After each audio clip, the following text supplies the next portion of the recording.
Ever have that one game you adored growing up? A game that you still love even after it wore down due to the new games? I have, and I bet all of you have had games like this too. This game happened to be Paper Mario for the N64. Let me give you a brief overview of what this game is before I go into the story.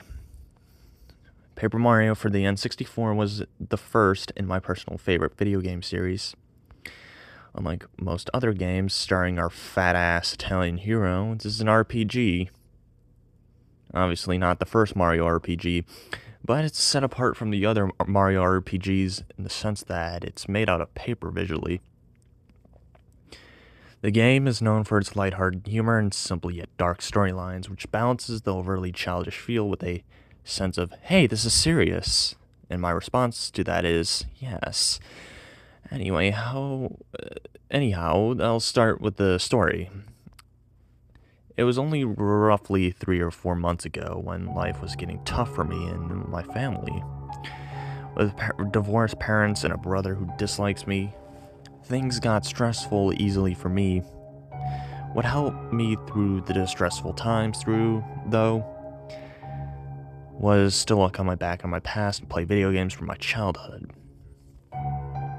One night, I was sleepier than I've ever have been before in my life, yet I couldn't get to sleep for the life of me.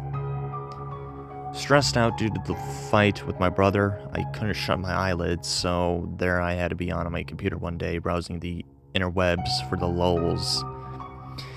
Also, it didn't help that I lived next to a busy road with cars roaring every few minutes. As I grew more tired, I realized that I needed the rest, but I had one last thing to do before I went to sleep. I logged onto my email address at 3 a.m. in the morning. 3 new messages, great, opening in my inbox. I really wondered who the hell could have emailed me at this hour. First 2 messages weren't important at all, just junk alerts for my websites I haven't used for years. Though the third caught my eye. From my father, who lived on the other side of Canada, had told me that there was sending a gift for Christmas Day tomorrow. At that moment, I was pretty eager, and I knew that I need some restaurant now. I closed everything I had up, shut off my computer, and went to the bed next to my computer awaiting tomorrow. I was already halfway downstairs before I realized that today was Christmas Day that morning, and my face was eager. My brother was fast asleep, and same with my mother, which was disappointing, but whatever. I knew the gift would get here today, and since my family was asleep, I wouldn't be under the tree. I made my way through the porch, happily, and opened the front door to my house, opening the crappy mailbox next to my wall. I found a parcel. I snatched it out eagerly and looked at it. There written in it, when red pen ink, was, "From Dad, you're welcome." I rushed inside and opened it, hoping that it was something great. Inside was a wrapped gift and a card. I opened the card slowly and read it, and it stated this: "Hey, my young man, I know this gift means a lot to you, but you used it to own it before. Bought it at the new game store in the city. Enjoy, it's lots of love, Dad." This got me even more excited, and I tugged out of the wrapped gift, which was in a square shaped with a curve. I unwrapped it swiftly, and I noticed that it was a Nintendo 64 cartridge. I flipped it over to the title, and it was a wave of nostalgia hit me like a truck. Paper Mario was one of the greatest games of all time. I was a bit confused that the game itself wasn't in the original box. I couldn't wait, so I took it off downstairs into the basement where my old TV and old rarely used Nintendo 64 laid in a wait for this day. I slammed the cartridge in, turned on the TV, grabbed my controller, and slid in a chair. I was in for a hell of an adventure. The story. The Nintendo 64 started fairly enough. It glitched out a tiny bit for the few first seconds of startup, but it was understandable. I haven't used it in years. The titles of the developers shown up one by one, and then the title screen popped up with the catchy, upbeat, innocent music that defined this game. I sat there for a bit, listening to the music and the little title sequence of the game footage played like you'd see in most normal games.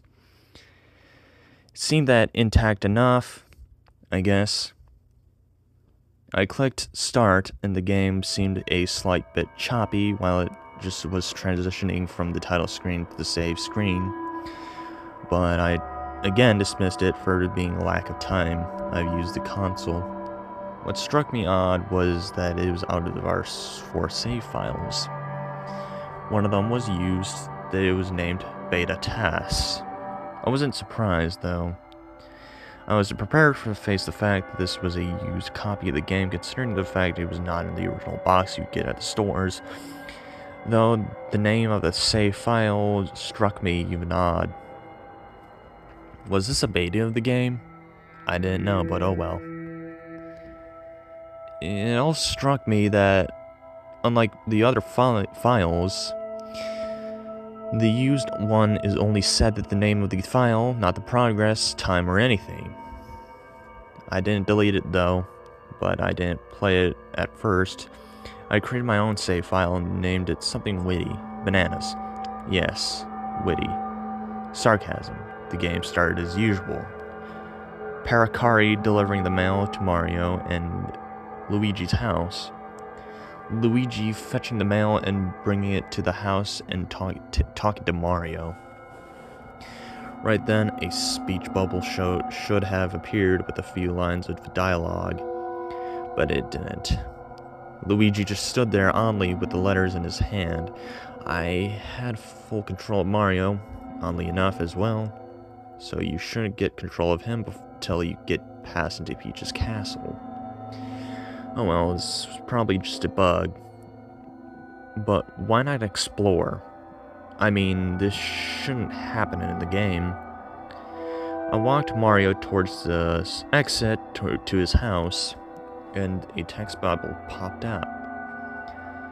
Locked. That was odd enough itself. Locked. Even though the door didn't have a lock on it, and this was a bugged area. Why would a developer put a lock in the unintentional bug? Not sure what to do, I walked up to Luigi and tried to interact with him. Upon clicking the A button, Mario fell down to the ground dead. Not gory, just the usual game over animation. With the game over music. I pressed the continue button and randomly appeared in the clearing near Goomba Village. Alrighty, that was odd. Maybe the game will resume to be normal from here on out. I don't know. So I walked to my right and went towards Goomba Village. When I entered the village, no music played and the area seemed empty. Nobody, none of the friendly Goomba family. The houses were still. I entered the Toad house confused. The Toad was there, though the Toad appeared to be in the corner using an animation that seemed to be cowering, but in a way that matched the game's atmosphere. Odd. Was this a hacked version, or was this truly the beta? I went to talk to the Toad and got the response, existence. What was that supposed to even mean? I clicked on the A button again, trying to talk existence. I clicked on A again. This time I couldn't interact with the Toad. I was becoming confused. I was able to interact with the bed in the room, but I wasn't sure if I should do that. I was at full health, after all. I went towards the door and tried to exit, and a speech bubble from the Toad popped. Locked together. The door will not budge. Please end this. The door didn't open. I walked towards the toad again, and it said, "End the game, turn it off." I tried to talk again many times, and it got the response, ... I gave up, and noticed that the bed was interactable. I clicked A. Right now, I wasn't that scared, more of a confused, really. Seemed like a hacked, darker game, nothing more. But when I clicked A to interact with that bed, I got a game over, but instead of getting the typical game over screen, I got a text bubble. Cease to be. Game over. If you're reading this, wake up. Please wake up and see what have you done. Please show me that you are better than this. Wake up. The bubble started to fade away, and after 10 seconds of blackness, another bubble appeared. Don't wake up. Don't wake up. Don't wake up. Awaken or cease to be. Don't wake up. I beg you of you. That finally got to me. Freaky. I dismissed this as a hack, though, and whoever created this was one fucked up bastard. I sat there for at least 2 minutes and realized their last text bubble wouldn't disappear. I turned off, and my Nintendo 64 and the title screen went silent, and it was different. It said, "Cease to be," with a picture of what looked to be a bed underneath the title. I started to get nervous and went into the save file selection. My save file, Bananas, was renamed to Rest in Peace. The third save file was named You Are. The fourth was named Iraoi. I was getting nervous. These profiles aren't what used to be when I created Bananas. I tried to enter these 2 save files and I got the message, there was trouble loading up the save. I was getting sweaty. This wasn't right at all. I only had one option because I was afraid of what would Rest in Peace. It was going to into beta test. And then I did. I entered, and I immediately got pulled into the Forever Forest. Though it didn't seem right, no music at all, and I heard the crackling of fire in the game. Though I saw no flames, the sound of crackling fire was the first thing I really noticed, and it overpowered my ears. There was also the hint of static in the noise too, making the sound seem like a cluster of loud, ear-deafening madness. Mario was partnerless in the forest as I tried to walk him about, though he seemed to be moving on his own, as if I were in a cinematic. Mario seemed to appear normal enough, and the world seemed normal except for the lack of enemies, and that there was a bit of static every now and then covering the screen. With each different area Mario entered, a chat bubble appeared. In this first area he went to, the chat bubble said, "No." The second, "Cursed." The third, "You doomed yourself." The fourth, "Why did you kill us all?" I kept on saying dark, harsh, and unclear things until Mario finally entered Tone Town, where the static noise and the fiery crackling was louder than ever, and it was on fire. Though nothing appeared to be there except for one person. Princess Peach, standing there alive. Mario was uncontrollably walked up to her, and disturbingly enough, she lacked a face. In the midst of the flames dancing around, Mario seemed entranced as he walked up into the embrace of the faceless Peach, and static started to appear as normally clear, and slowly began to solidify into whiteness. Before the game became unwatchable, I noticed that one thing. Mario's face, too, disappeared in the exact second before the entire screen was lost to static. The words "Cease to Be" appeared, as well as what appeared to be Princess Peach and Mario dead below the words "faceless." There was no blood or gore, it just seemed to be 2 faceless bodies. Mario and Peach below the words. The crackling of flames disappeared to static, and the screen disappeared to static, and in shock, I threw my controller and broke my TV screen. This wasn't a hacked game. This was hell. It had to be. This was hell. And to this day, still do not understand what it meant by saying, cease to be.